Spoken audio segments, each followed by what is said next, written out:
avant tout, avec les actus du moment, David vous propose une petite incursion au Japon, histoire de découvrir la culture locale ou encore les spots un peu cool où passer du temps avec ses amis.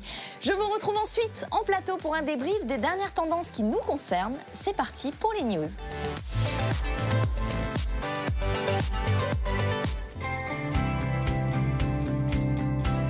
Konnichiwa, salut à tous. Aujourd'hui, nous sommes à Odaiba, au centre de convention Tokyo Big Sight, et je vous emmène au grand salon Fashion World Tokyo.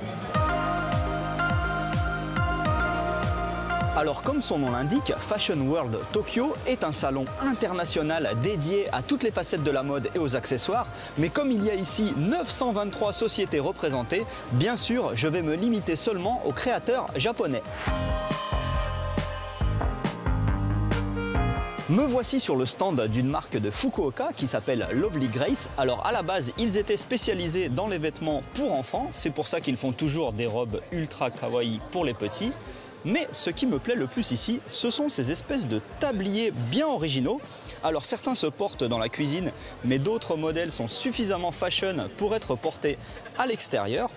Et surtout, le plus original, c'est qu'on peut réaliser des fusions entre deux modèles grâce à cette très longue fermeture éclair. Mais bien sûr, pour réaliser des fusions, il faut acheter deux tabliers. Là, il y a une marque qui me plaît beaucoup, elle s'appelle Nigatsu et on ne peut pas vraiment dire qu'ils font de la mode d'Harajuku car ils viennent de la préfecture d'Aichi, c'est-à-dire dans les environs de Nagoya. Mais ils font des trucs complètement barrés que j'adore.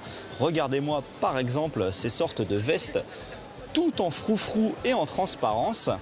Ou encore ces bas de survêtement avec des sortes de grosses griffes de dragon un peu partout. Des griffes que l'on retrouve également sur ce modèle.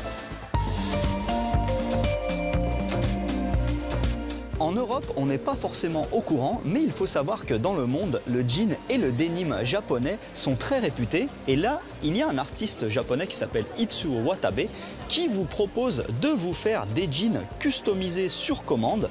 Alors ces œuvres ressemblent pas mal à des rafistolages de plusieurs morceaux de jeans différents.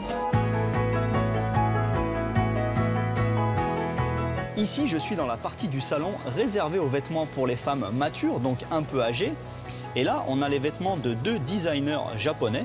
Ils font des trucs vraiment sympas.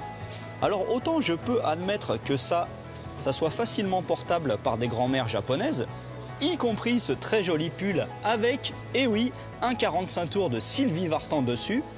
Par contre, à côté, on a les rappeurs de Run DMC. Et là, je me demande franchement, quelle grand-mère va porter un pull Run DMC?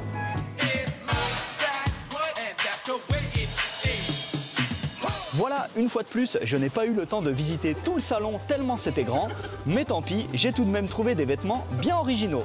Allez, à plus. Ja, ne.